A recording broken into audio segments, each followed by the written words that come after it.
오늘 말씀의 제목은 염려하지 말라라는 제목입니다. 염려라는 말을 우리 한자로 보니까 생각할 염, 생각할 려 이렇게 쓰여지고 있더라고요. 그 밑에 보니까 마음 심자가 두 개 다 있습니다. 그러니까 이 말의 뜻을 좀 풀이해보면 여러 가지 마음을 쓰며 걱정한다라는 의미가 담겨져 있습니다. 오늘 본문 가운데 예수님께서 지금 26절에 보니까 염려하지 말라라고 이렇게 말씀하고 있습니다. 왜 염려하느냐는 거지요. 우리가 지금 시대를 살아가면서 얼마나 많은 걱정들, 염려를 하면서 살아가는지 모릅니다. 특별히 이 시대를 살아가면서 그러잖아요. 대통령 선거가 내년에 있고 또 우리 살 길이 코로나 때문에 참 어렵고 힘들다고 하면서 많은 염려를 합니다. 그런 염려들을 오늘 시간에 내려놓고 오직 하나님의 영광을 위해서 말씀대로 살아가고자 힘쓰시는 귀한 성도님들이 되시기를 바랍니다. 오늘 본문은 우리가 너무 잘 알고 있습니다. 오늘 이 말씀과 비슷한 내용이 예수님이 산상수훈의 일부였던 마태복음 6장에도 기록되어 있습니다. 똑같이 기록되어 있어요, 이 본문의 말씀이. 그런데 이 두 말씀이 각각 서로 다른 경우에 또 다른 장소에서 말씀하고 있다는 거예요.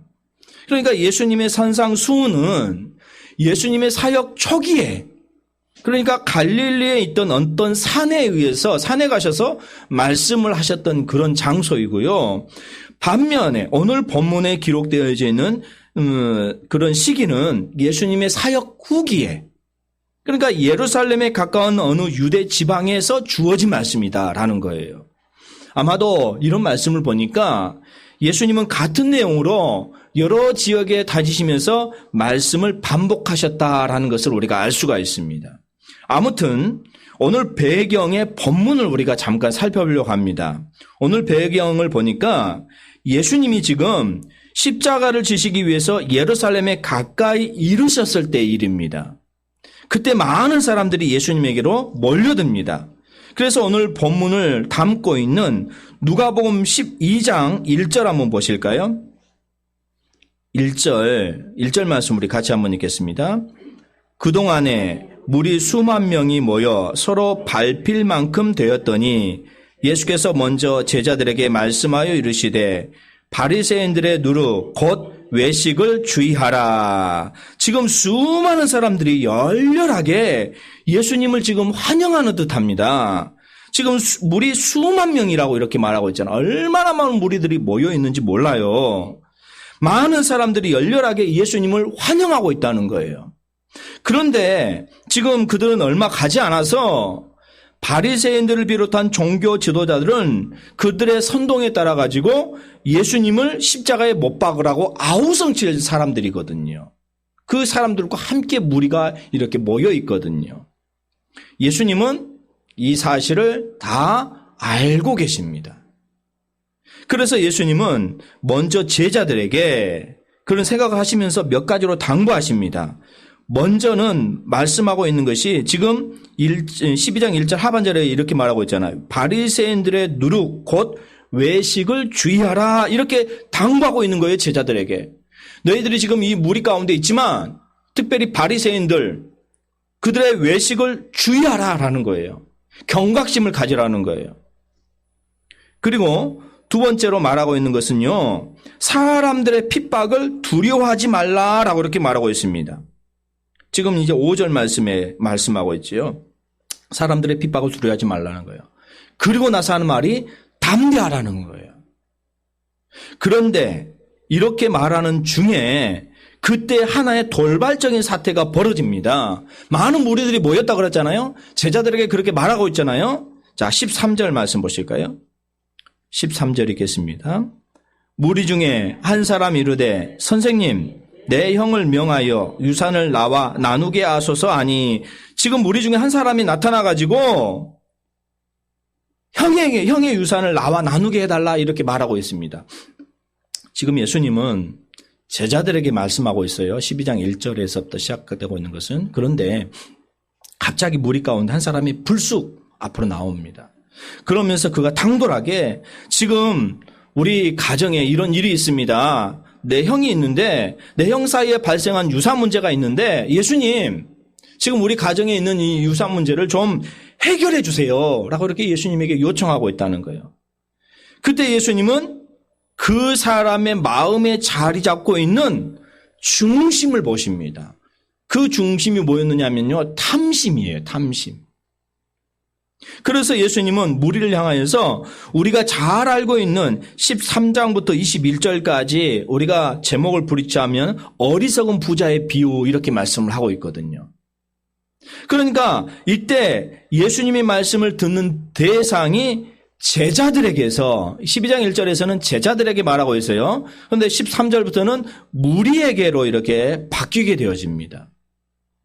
자, 그 내용을 잠깐 보면 13절부터 보면 어떤 부자가 있습니다. 농사가 잘 되어서 소출이 풍성했습니다. 그러자 그는 이와 같은 계획을 짜죠. 그러면서 자기 곡간이 있는데 곡간에가 곡식이 가득 차 있어요. 너무 가득 차 있어가지고 그 다음에 소출을 수확을 거두어가지고 그 곡간에 넣을 수가 없는 거예요. 그래서 이 사람이 이렇게 말하죠. 내가 지금 있는 곡간을 헐고 더 크게 지어야겠다. 그리고 지금 오늘 이 해에 거둔 곡식을 그곳에 다시 쌓아둬야 되겠다. 그리고는 이렇게 말하는 거예요. 내가 여러 해 평안히 쉬고 먹고 마시며 즐기자. 이렇게 생각한 거예요. 그러나 하나님은 그렇게 말하잖아요. 예수님께서 19절 말씀해 보니까 그날 밤에 그의 영혼을 도로 찾으시겠다고 말씀합니다.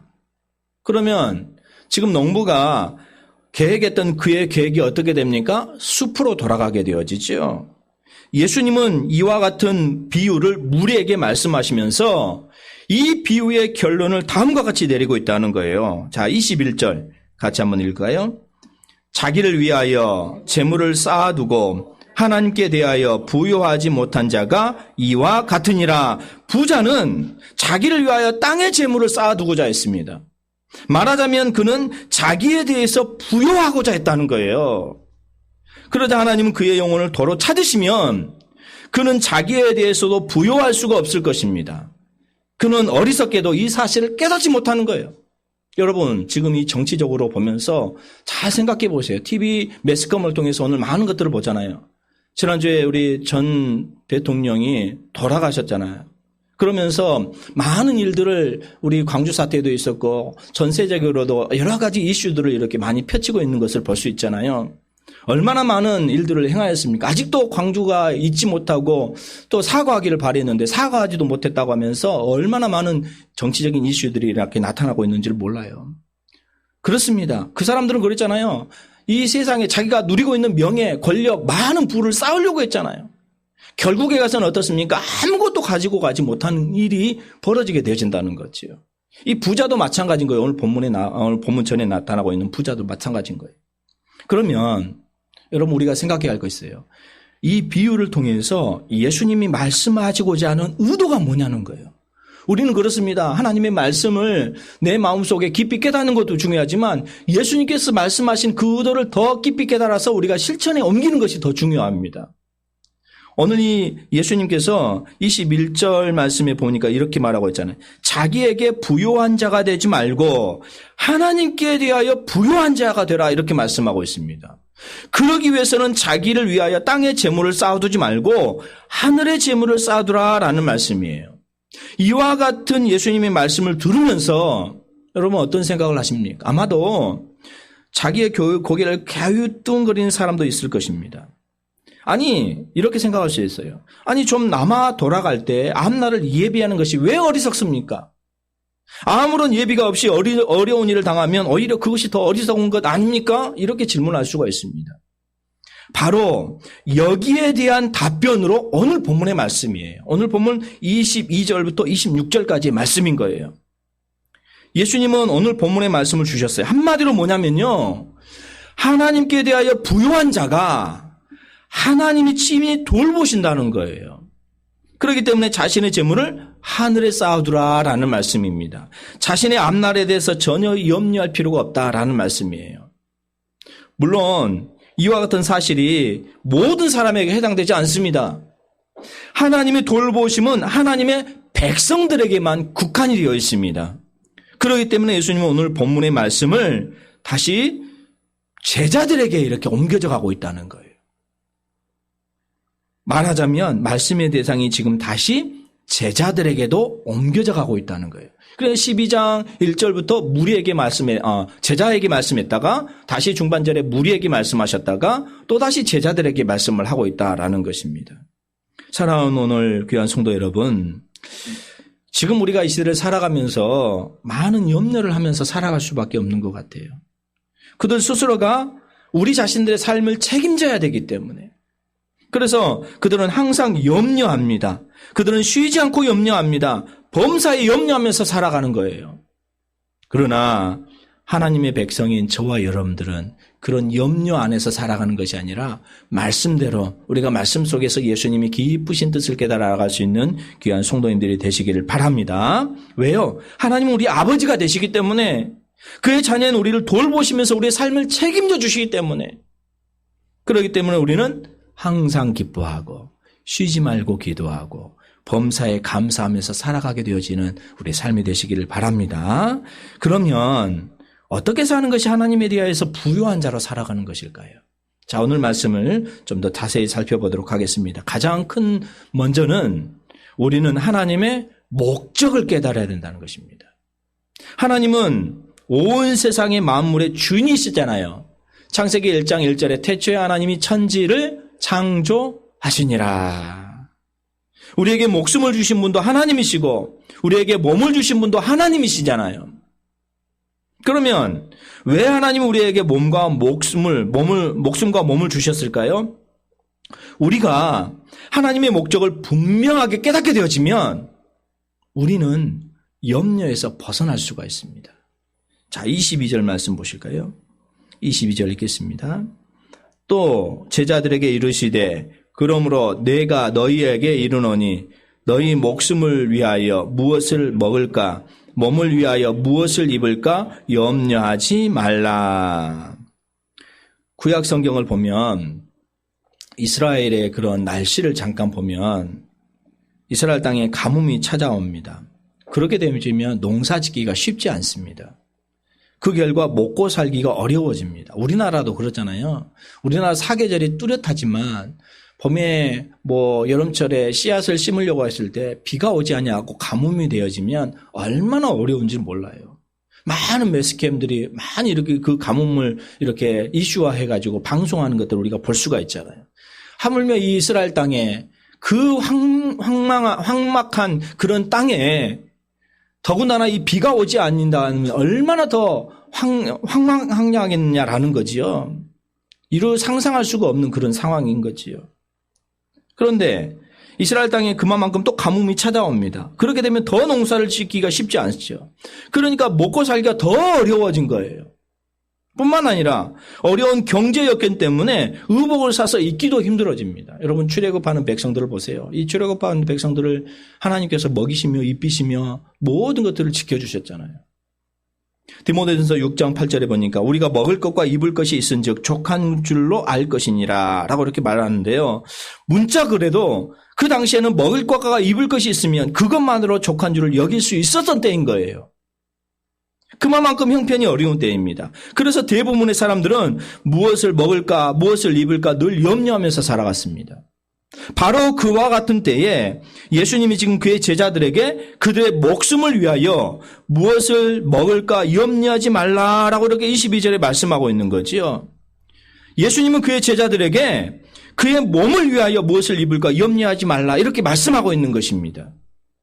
사실 생각해 보시면 제자들은 모든 것을 다 버리고 예수님을 따라가고 있잖아요. 지금 쫓고 있잖아요. 뒤를 따라갑니다. 예수님의 말씀대로 그들은 하나님께 대하여 부요한 자가 되고 있는 거예요, 지금. 그와 같은 제자들 향하여서 지금 말씀하고 있는 거예요. 예수님이 그들이 앞으로 먹고 입는 문제로 인하여 염려하지 말라라고 이렇게 말씀하고 있는 거예요. 그 다음에 23절 말씀 보실까요? 23절 읽겠습니다. 목숨이 음식보다 중하고 몸이 의복보다 중하니라. 무슨 뜻입니까? 예수님은 제자들에게 그들이 살아가는 이유가 먹고 입는 데 있지 않다 이렇게 말씀합니다. 다시 말하면 제자들이 살아 숨쉬며 또한 그들이 몸을 가지고 있는 이유는 그들에게 보다 더 고차원적인 삶의 목적이 있기 때문이다라는 것입니다. 만일 제자들이 먹기 위해서 존재한다면 그것은 짐승들의 삶과 별반 다를 바가 없습니다. 만일 제자들의 몸이 옷 입기 위해서 존재한 것이라면 그들은 오늘날 마네킹이 하는 일과 별반 다를 바가 없는 거예요. 마네킹은 어때요? 옷을 팔기 위해서 옷만 씌워놓잖아요. 하나님은 우리에게 목숨을 주신 이유가 뭘까요? 그저 음식을 먹으라고 주신 것이 아닙니다. 또한 하나님은 우리에게 몸을 주신 이유는 그저 의복을 입으라고 주신 것만 아닙니다. 분명 이보다 더 크고 더 고귀한 목적이 있다라는 것입니다. 예컨대 예수님은 우리를 세상의 소금으로 세상의 빛으로 삼으셨잖아요.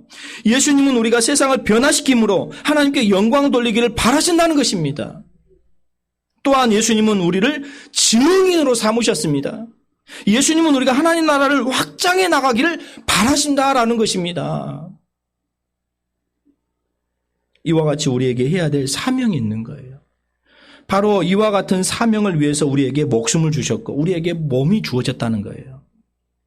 이처럼 우리가 살아가는 목적은 먹고 입는 것이 아니라 하나님의 뜻을 이루며 하나님의 영광을 드러내는 줄 믿습니다. 창조 때 하나님께서 우리를 그대로 그 모습 그대로 창조해 놓으신 목적이 뭡니까? 하나님의 영광을 위해서 반사하라는 거예요. 그런 삶을 살아가라는 거예요. 그렇기 때문에 먹고 입는 것과 같은 육신의 일에 삶의 우선순위를 두지 말고 그러다 보면 어리석은 부자가 되고 만다는 거예요. 우리도 우리의 곳간을 헐고 새로 지을 수밖에 없는 그런 생각을 하게 되어진다는 거예요. 물론 그렇게 한다고 해서 우리의 미래가 보장되는 것은 아니고 우리의 염려가 사라지는 것은 아니잖아요. 전직 대통령들의 삶을 한번 보시면 제가 이제 전두환 전 대통령이 죽었습니다마는 그런 것 같아요. 이 노무현 그 다음에 누굽니까? 그다음 그 순서대로 그러니까 지금까지 오늘 문재인 대통령이 대통령인데 그 전 대통령 거꾸로 지금 사망했더라 이렇게 말을 하고 있더라고요. 그러면서 자기들의 일생을 보면 얼마나 그 명예적인 돈 때문에 살아왔는데 결국에 가서는 그것 때문에 자기들의 모든 것들이 다 낮아져 버리는 것 아니겠습니까? 이스라엘 백성들의 삶을 한번 보시면 하나님이 바라시는 삶의 목적을 잃어버렸을 때 하나님께서는 그들을 떠나십니다. 그들과 함께하지 않으셔요. 사사기의 사사들을 보면 그렇습니다. 사사시대에 보면은 이스라엘 백성들이 가나안 땅에 들어갔잖아요. 그러면 12지파로 이렇게 흩어져서 살아가도록 하나님께서 말씀하셨잖아요. 그러면 레위인들이 하나님의 말씀을 잘 가르치면서 그 백성들을 잘 세웠어야 되는데 그렇지 못했어요. 그러다 보니까 어때 하나님을 멀리했을 때 하나님께서 그들을 버리시는 것을 볼 수 있습니다. 그렇습니다. 그들이 하나님의 영광을 구하지 못했을 때는 하나님께서 떠나갔다는 거죠. 그리할 때 그들은 궁핍할 수밖에 없었습니다. 하나님께서 그들을 벌하셨기 때문에. 그러나 우리가 하나님의 영광을 구하며 살면 사정이 달라진다는 거예요. 지난 우리 다니엘 기도의 강사들을 보면 많은 은혜를 받았습니다면은 그들이 하나님을 떠나기 전과 하나님을 만난 후의 삶이 완전히 바뀌게 되어지는 것을 볼 수 있죠. 어떤 분이 저가 이런 간증을 들은 적이 있어요. 어떻게 하나님 이런 일을 저에게 주십니까? 왜 이런 어려운 일을 주십니까? 라고 이렇게 늘 하나님 앞에 기도를 했더래요. 그러면서 어느 날 하나님께서 꿈에 나타나셔서 자기에게 큰 은혜를 주시면서 이렇게 살지 말도록 하나님께서 그런 것을 주셨더래요. 그러고 나서 그 꿈 꾸고 나서 이제 아침에 다시 나와 보니까 그 전날하고 그 아침이하고 전혀 다르다는 거예요. 자기의 삶이. 모든 것이 이제 감사로 변하게 되어진다는 거죠. 내가 왜 그렇게 생각했을까? 지금은 이제 그 은혜 가운데 살아가고 있는 것들을 찬양하면서 지금까지 고백하는 그런 삶을 살아가고 있는 것을 보게 되어집니다. 우리도 그런 삶을 살아가야 되지 않겠습니까? 자, 시편 23편 한번 보실까요? 시편 23편. 우리가 너무 잘 알고 있고 너무 많이 외우는 그런 말씀이기도 합니다. 시편 23편 1절부터 3절까지 한번 볼까요? 함께 읽겠습니다. 여호와는 나의 목자시니 내게 부족함이 없으리로다. 그가 나를 푸른 풀밭에 누이시며 쉴만한 물가로 인도하시는도다. 내 영혼을 소생시키시고 자기 이름을 위하여 의의 길로 인도하시는도다. 우리가 하나님을 의지하며 하나님을 앞세우고 살아가면 우리의 삶에는 부족함이 없게 되어집니다. 온 우주의 만물의 주인이신 하나님이 우리의 선한 목자가 되시기 때문에 우리의 걸음을 선한 길로 의의 길로 인도하시기 때문에 그 선하신 하나님, 말씀으로 역사하신 귀한 하나님을 우리가 늘 따라가기를 힘쓰시는 성도님들이 되시기를 바랍니다. 하나님의 영광을 위하여서 힘써야 된다는 거예요. 우리가 하나님께 대하여 부요하면 하나님도 우리를 부요케 하신다는 거예요. 다윗처럼 우리도 하나님의 돌보심을 받으며 하나님의 선하심과 인자하심을 늘 체험하면서 살아가야 된다는 것입니다. 그래서 다윗처럼 우리도 부족함이 없는 삶, 부요한 삶, 우리의 잔이 넘치는 삶을 누리게 되시는 귀한 성도님들이 되시기를 주님의 이름으로 축원합니다. 두 번째로요, 우리는 하나님의 돌보심을 깨달아야 합니다. 자, 오늘 본문의 말씀으로 돌아와서 24절 한번 보실까요? 누가복음 12장 24절 함께 봉독합니다. 까마귀를 생각하라. 심지도 아니하고 거두지도 아니하며 골방도 없고 창고도 없으되 하나님이 기르시나니 너희는 새보다 얼마나 더 귀하냐. 왜 사람들이 염려할까요? 그 염려하게 되어지는 첫 번째로는 우리를 향하신 하나님의 목적을 바르게 깨닫지 못하기 때문에 그렇습니다. 두 번째 염려는 하나님이 우리를 돌보신다라는 사실을 제대로 깨닫지 못하기 때문에 그렇습니다. 하나님의 돌보심을 분명하게 깨닫게 되어지면 그렇지 않지요. 자, 그러면 24절 말씀에서 우리가 볼 수 있는 것은 뭐냐면요. 이스라엘은 특별할 정도로 새가 많은 나라입니다. 이스라엘을 벗어나면 서쪽은 바다입니다. 지중해예요. 그리고 동쪽으로는 사막입니다. 요르단이 있는 쪽이죠. 그 다음에 남쪽으로는 광야입니다. 광야. 지금 광야 밑으로 가면 이집트가 있지요. 그리고 광야입니다. 그러니까 주로 사막이 주를 이루고 있지요. 그러다 보니까 지형적으로 이스라엘에는 새가 많은 나라이다는 거지요. 게다가 겨울철이 되면 수많은 철새들이 떼를 지어서 북쪽으로 날아옵니다. 그러니까 더 이상 동쪽이나 서쪽 또는 남쪽으로 갈 수 없기 때문에 모든 새들이 이스라엘로 오게 되어진다는 거예요. 바로 이들은 철새들이기 때문에 때로는 하늘을 나는 비행기들에 의해서 불의 사고를 당하기도 하지요. 그만큼 이스라엘에 새가 많다는 거지요. 그러면 오늘 본문에서 예수님께서 이와 같은 흔한 새들을 예로 들어서 하나님이 우리를 돌보신다라는 사실을 설명하고 있지요. 그러면 왜 예수님께서 그 많은 새들 중에 까마귀를 예를 들으셨을까요? 까마귀는 어떤 새입니까? 우리나라도 까마귀가 울면 부정하다라는 그런 생각을 하잖아요. 그렇기 때문에 율법은 까마귀를 가증히 여기면서 그것을 먹지 못하도록 금하고 있습니다. 그럼에도 불구하고 예수님은 그 금한 새인데도 불구하고 까마귀조차 하나님이 먹이시며 기르신다라고 이렇게 말씀하고 있다는 거지요. 욥기 38장 41절에 보니까 까마귀 새끼가 하나님을 향하여 부르짖으며 먹을 것이 없어서 허우적거릴 때에 그것을 위하여 먹이를 마련하는 이가 누구냐? 또 시편 147편 9절 말씀에 들짐승과 우는 까마귀 새끼에게 먹을 것을 주시는도다 이렇게 성경은 기록하고 있는 구절이 있거든요. 그러니까 하나님은 까마귀 새끼에게 먹을 것을 주신다는 거예요. 어떻게 주십니까? 까마귀를 비롯한 모든 새들에게는 본능이 있습니다. 본능. 그래서 새들은 본능적으로 둥지를 칩니다. 새들은 본능적으로 알을 깝니다.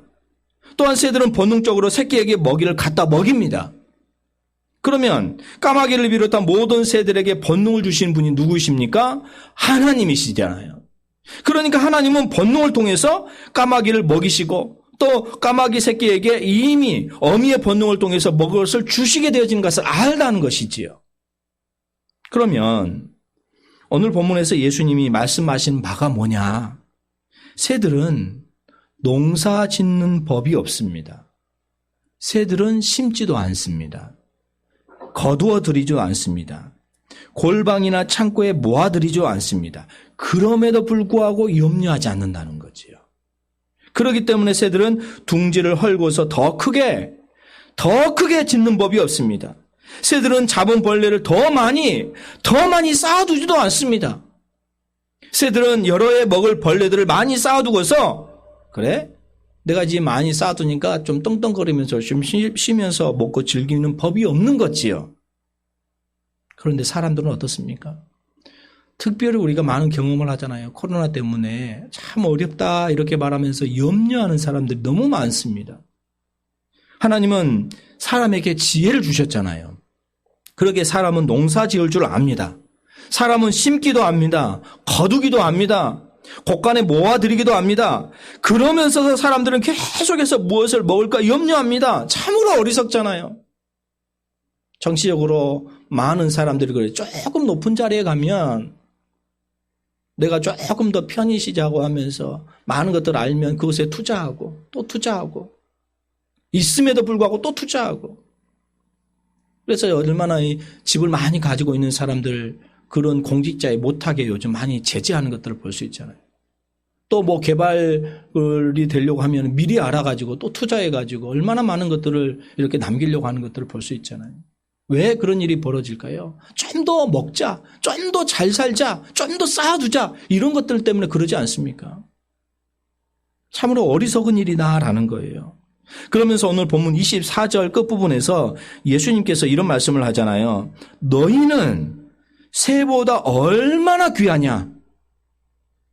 사실 그 어떠한 새도 우리처럼 하나님의 형상을 따라 지음을 받지 못했잖아요. 그 어떠한 새도 우리처럼 하나님 나라를 유업으로 받지 못합니다. 그럼에도 불구하고 하나님은 이와 같은 하찮은 새들도 더군다나 부정한 새인 까마귀조차도 잊지 아니하고 먹이시고 기르신다는 거지요. 하물며 우리는 새들과는 비교할 수도 없을 만큼 귀한 존재들이잖아요. 그러니 왜 하나님이 우리를 돌보시지 않겠느냐라는 거지요. 사랑하는 우리 성도 여러분, 우리에게 어떤 염려가 생길 때 공중의 새를 생각하세요. 공중의 새들을 돌보시는 하나님이시기 때문에 그의 자녀인 우리도 돌보신다를 자연스럽게 깨닫게 되어지고 더 기도할 수밖에 없지 않겠습니까? 저절로 모든 염려에서 그러면 벗어나게 될 줄 믿습니다. 물론 하나님이 우리를 돌보신다고 해서 우리가 일을 하지 않아도 된다는 뜻은 아닙니다. 새들은 본능에 따라서 부지런히 먹을 것을 찾아다니잖아요. 마찬가지로 사람도 얼굴에 땀을 흘리면서 열심히 일을 해야 됩니다. 그래야 땅의 소산을 먹을 수가 있어요. 창세기 3장 17절에 너는 내 평생에 수고하여 그 소산을 먹으리라. 창세기 3장 19절에 내가 흙으로 돌아갈 때까지 얼굴에 땀을 흘려야 먹을 것을 먹으리니 이렇게 말씀했다는 거지요. 하나님은 새들에게 그 본능을 통해서 우리에게 먹을 것을 주십니다. 또한 하나님은 사람에게 그의 얼굴에 땀을 흘리는 것으로 먹을 것을 먹게 하십니다. 그러기에 우리는 일하기 싫어하는 자가 되어서는 안 돼요. 단지 우리가 염려하지 말라는 거지요. 하나님이 우리를 돌보시기 때문에. 그렇기 때문에 우리의 염려를 다 하나님께 맡기고 항상 기뻐하고 쉬지 말고 기도하고 범사에 감사하면 하나님이 우리에게 맡기신 사명에 충성할 때에 우리에게 모든 것을 더하여 주실 줄 믿습니다. 그게 하나님께서 오늘 우리에게 말씀해 주신 거예요.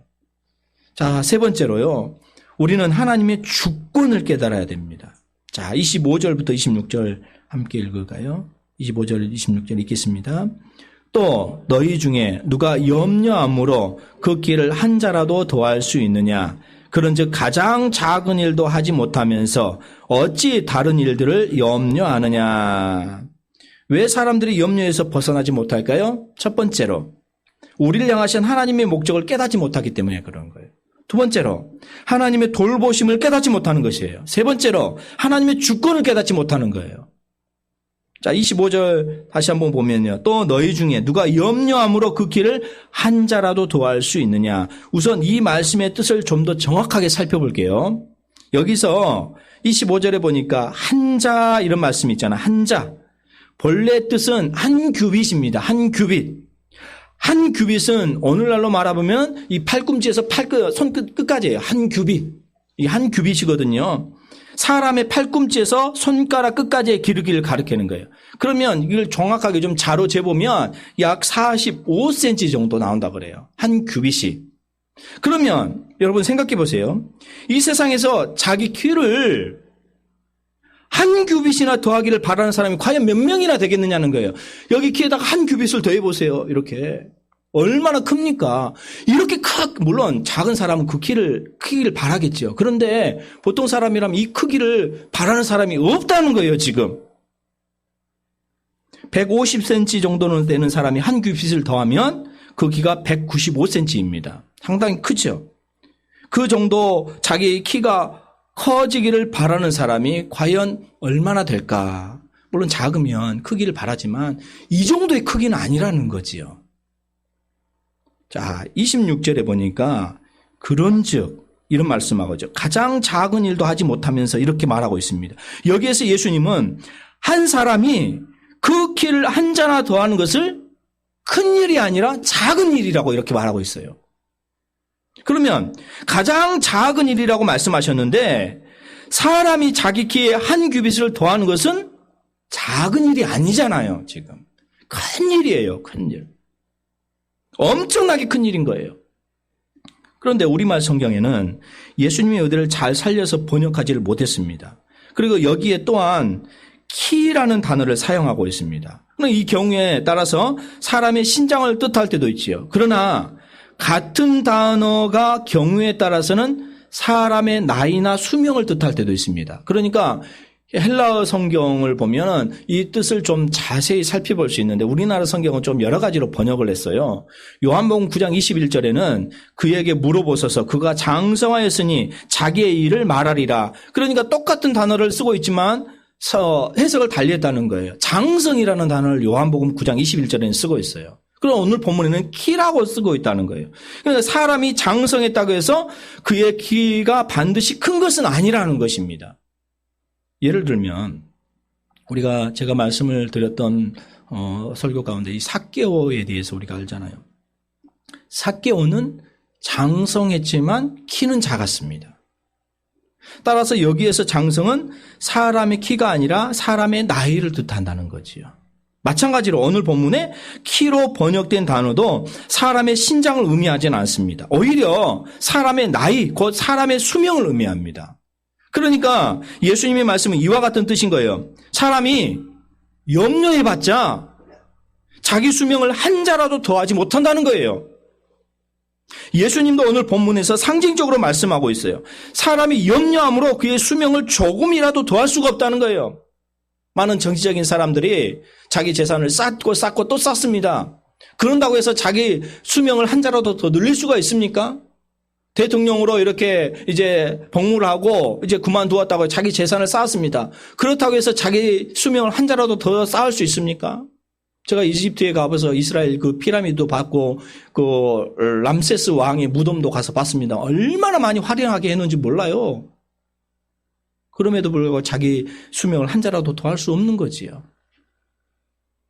우리에게 목숨을 주시고 우리에게 몸을 주시는 하나님이십니다. 마찬가지로 우리에게 목숨을 걷어가시고 우리에게 몸을 거두어 가시는 분도 역시 하나님이시라는 거지요.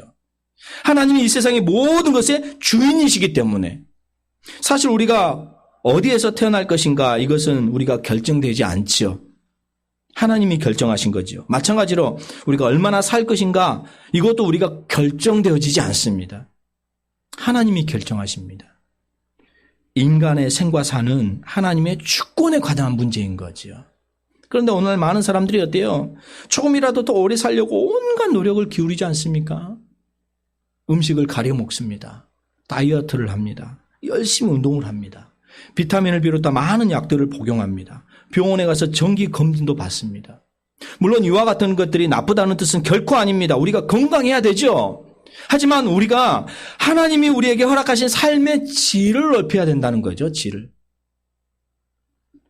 그래야 우리가 살아가면서 하나님이 우리에게 바라시는 대로 하나님의 영광을 마음껏 드러낼 수 있기 때문에 그렇습니다. 단지 인간적인 방법과 노력으로 조금이라도 더 오래 살아보려고 했던 생각하는 것이 어리석다라는 것 아니겠습니까? 인간의 생과 사는 오로지 하나님의 주권에 관한 문제이기 때문에. 그렇기 때문에 예수님의 말씀대로 다시 오늘 본문을 생각해 보세요. 염려한다고 해서 그의 생명을 일각이라도 더할 수 없는 거예요. 자, 26절 다시 한번 볼까요? 26절 함께 읽겠습니다. 그런즉 가장 작은 일도 하지 못하면서 어찌 다른 일들을 염려하는, 가장 작은 일은 무엇을 가리킵니까? 자기의 생명을 한 자만큼, 다시 말해서 그저 조금 더하는 것. 그러나 염려함으로 그 생명의 일각을 더할 수 없는 거예요. 염려는 오히려 우리의 건강을 해칠 뿐이잖아요. 그렇기 때문에 염려는 아무 소용이 없습니다. 그러면서 여기에서 다른 일들 이렇게 말하고 있죠. 다른 일들은 무엇을 가리킬까요? 목숨을 위하여 무엇을 먹을까?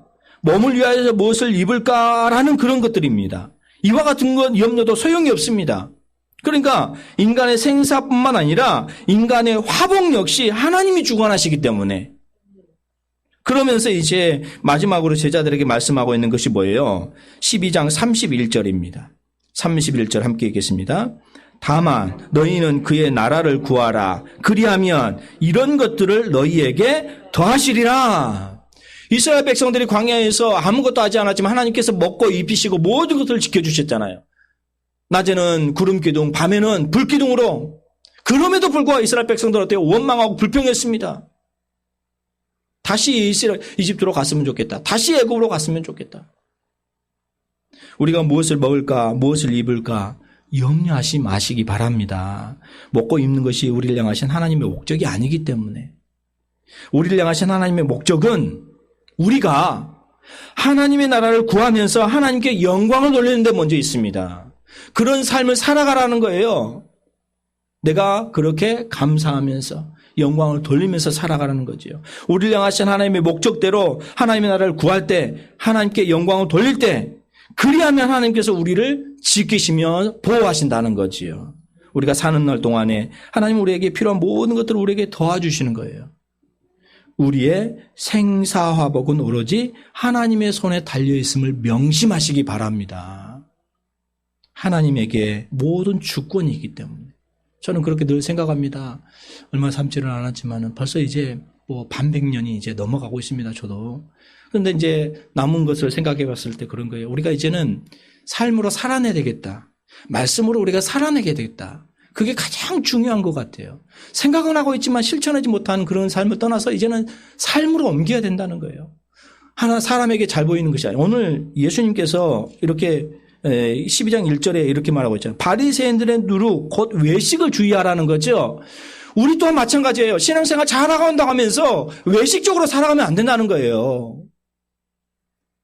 교회 다닌다고 하면서 사람에게 잘 보려고 거칠애적으로 치장하려고 하고 그래서는 안 된다는 거예요. 그런 삶으로 살아가서는 예수님은 중심을 보시고 하신다는 거예요. 다 하시고 계신다는 거예요. 생사화복이 오로지 하나님의 손에 달려 있습니다. 하나님의 주권이 있기 때문에. 빌립보서 4장 19절에 이런 말씀을 하고 있습니다. 나의 하나님이 그리스도 예수 안에서 영광 가운데 그 풍성한 대로 너희 모든 쓸 것을 채우시리라. 이 시간 우리 모두 예수님의 말씀에 순종해서 우리의 모든 염려를 떨쳐버리시기 바랍니다. 그리고 이제부터는 어때요? 나는 하나님의 나라를 위해서 살아가겠습니다. 하나님의 영광을 위해서 돌리는 그런 삶을 살아가겠습니다. 실천하겠습니다. 기도하겠습니다. 주님, 저를 지켜주세요. 우리 가정을 지켜주세요. 우리 자녀들을 지켜주세요. 말씀으로 서갈 수 있도록 하나님 지켜주세요. 그리하면 하나님은 그리스도 예수 안에서 영광 가운데 그 풍성한 대로 우리의 모든 쓸 것을 채우실 줄 믿습니다. 하나님은 우리의 삶을 부욕해 하시는 분이시기 때문에 그런 거예요. 우리를 통하여서 영광 받으실 하나님이시기 때문에 그런 거예요. 오늘 예수님께서 제자들에게 말씀해 주고 있지만 오늘 우리에게도 말씀해 주시는 건 아닙니까? 얼마나 똑같은지 몰라요. 성경시대든지 구약시대든지 마찬가지인 거예요. 주님 오실 때 우리가 바른 모습으로 서야 되잖아요. 중심을 보시기 때문에 사람이 아무리 잘 본들, 아무리 여기서 잘 살아간들, 내가 중심이 하나님 앞에 서지 않으면요, 넘어질 수밖에 없는 거예요. 무너질 수밖에 없는 거야. 내가 너를 도무지 알지 못한다. 그런 삶을 살아갈 수밖에 없는 거예요. 너희는 그의 나라를 구하라. 그리하면 이런 것들을 너희에게 더하시려. 이런 것들이 뭘까요? 풍성하게 하시는 것 아닙니까? 그런데 자꾸 이런 것들에 우리가 너무 힘을 쓰고 있어요. 목매달아 살아가고 있어요. 우리 모두가 이제는 하나님께 모든 영광을 돌리면서 살아가기를 힘쓰고 또 그런 제자다운 삶을 살아가기를 기도하면서 나아가시는 귀한 성도님들이 다 되시기를 주님의 이름으로 축원합니다. 기도하겠습니다. 좋으신 하나님 찬양합니다. 좋으신 하나님 감사합니다. 좋으신 하나님 오늘도 기뻐하며 말씀대로 살아가고 계신 하나님 감사합니다. 오늘 염려하지 말라라고 이렇게 말씀하셨던 예수님의 마음을 이제는 우리가 깊이 깨달아 알아가고 묵상하며 이제는 우리가 외식적인 삶이 아니라 정말 하나님의 영광을 위해서 살아가겠노라 다시 한번 기도하며 다짐하며 그런 삶을 실천해낼 수 있도록 인도하여 주시옵소서. 얼마나 많은 사람들이 내가 있는 지금 곳간을 헐고 더 크게 지어서 쌓고자 하는지 모릅니다. 그럴 때 네 영혼을 지금 오늘 밤에 거둬가시면 이 모든 것이 누구시 되겠느냐 말씀하셨던 예수님, 우리가 이 세상에 물질을 쌓는 것이 아니라 이 세상에 재물을 쌓는 것이 아니라 이 세상에 모든 것들을 쌓는 것이 아니라 정말로 우리에게 주신 귀한 삶, 하나님의 영광을 위해서 살아가는 그런 삶을 살아가고자 힘쓸 수 있도록 인도하여 주시옵소서. 주신 자도 요하시오 취하신 자도 요하시고 하나님께서 역사하신 바를 우리가 드러낼 수 있는 그런 삶을 살아갈 수 있도록 인도하여 주시옵소서. 여기 함께 모여서 기도한 우리 성도님들을 축복합니다. 이제는 그런 말씀대로 살아갈 수 있도록 인도하여 주시고 우리 이름교회가 주님의 뜻을 이루어내며 말씀대로 힘써 살아가기를 우리가 실천하면서 다짐할 수 있도록 인도하여 주시옵소서. 하나님 앞에 외식적인 것이 되지 않게 해주시고 주님 앞에 진심으로 중심을 다해서 예배하며 기도할 수 있도록 우리가 살아생전에 하나님의 영광을 위해서 더 힘쓸 수 있도록 인도하여 주시옵소서. 우리 이름교회 그런 교회가 되기를 원합니다. 우리 성도님들이 그런 삶을 살아가기를 원합니다. 정말로 하나님 앞에 영광 돌릴 수 있는 그런 삶을 살아낼 수 있는 복된 성도님들이 될 수 있도록 주님 축복하여 주시옵소서. 감사를 드리며 예수 그리스도의 이름으로 기도하옵나이다. 아멘.